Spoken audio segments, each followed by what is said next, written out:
noticed his image. The man on your screens is Shariq. He is said to be a serial offender. He has been booked under UAPA earlier as well for graffiti that is highly objectionable, where he is almost lauding Lashkar-e-Taiba and the organizations like that, and he's said to be 24 years old.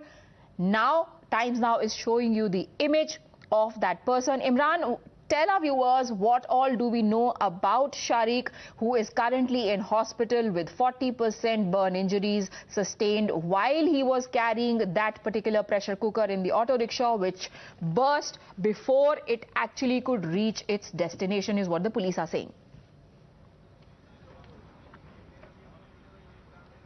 Well, absolutely. Shariq was first arrested in 2020 December in the graffiti case, where they said that they support Taliban and they will strike back. There were 3 or 4 places in Mangaluru where the graffiti had come up, one supporting Lashkar-e-Taiba, one supporting Taliban, which was painted in the major cities. And after that, the Mangaluru police had arrested Shariq and 2 others in this case. They had been out on bail. And even police say that Shariq was been very highly radicalized, and they claim that even the Mangaluru anti-Sabaka violence, Shariq was involved along with 2 of his friends. Now, in that particular case, Shariq was absconding. The police were on the lookout of Shariq. Now, this claim that the Shariq was the passenger in the auto driver where the blast happened on the Mangaluru city outskirts yesterday at 5:15 p.m., where there was an improvised explosive device in the form of pressure cooker was there, which exploded. And according to DGP, it was intended to be used in the Mangaluru city, but it accidentally, a blast happened there, and that's the reason why the Shariq was injured, who received 40% burns, and along with the Purushottam, the auto driver. The Shariq has been on the radar of the intelligence agencies since the graffiti has come up. They have found his traces in one episode of violence in Shimoga, another episode in Mysuru. So they are all investigating this case. He was, as I said earlier, he was booked under UAPA, but he was got on bail on technical grounds. Now the case has been, he's a prime suspect in the case, and along with 2 others have been inquired. 5 teams of Mangaluru police have been formed, where they have gone to several places, including Mysuru, Tumkur, Bangalore, Shimoga, and of course in Mangaluru, where the investigation is happening. Right. Also, they in have fact, this person, Shariq, belongs to Shimoga, and Deepak, you are the one who has got us this picture. Times Now is the first channel to get this exclusive image. If I could request PCR to fire that exclusive as well on the images. Imran, what more information can you tell? Deepak, what more information can you give us?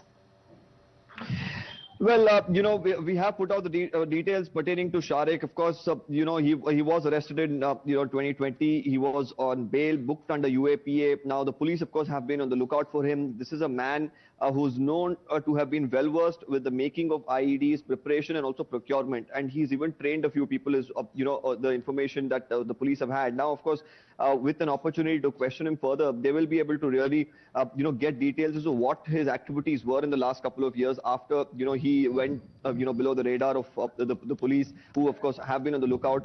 In the recent past, the graffiti case in Mangaluru gained a lot of attention, where a huge wall in the city, there was spray paint there with mentions of Lashkar-e-Taiba, and saying that there will be consequences.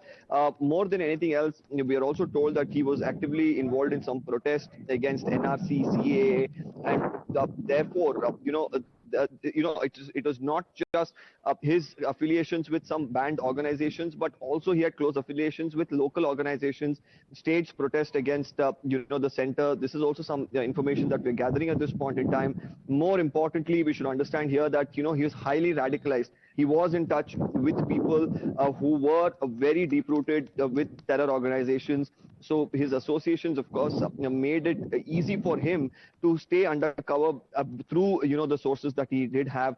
We are also, of course, through our colleague in Tamil Nadu, we've picked up information that, the police are acting even in Ooty and also in Coimbatore, because, he is believed to have purchased his SIM card there. Action is also on in Mysuru, where his house, which he had rented, searches are going on at that particular location, where even the bomb squad and the FSL teams have also visited because there are items used for IEDs found is what we've learned from his residence there.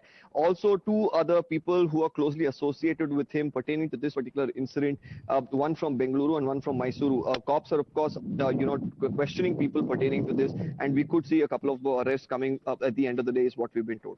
Right. In fact, it seems to be very scary because in this Mysuru accommodation, there were some IEDs found as well. But Prapanch, TN-BJP chief Annamalai is drawing parallels with the Coimbatore blast and saying that this is how a case should be dealt with. Within 12 hours, the police in Karnataka have managed to find some concrete leads, while the cops in Tamil Nadu, according to Annamalai, had been incompetent when it came to the handling of the Coimbatore blast case.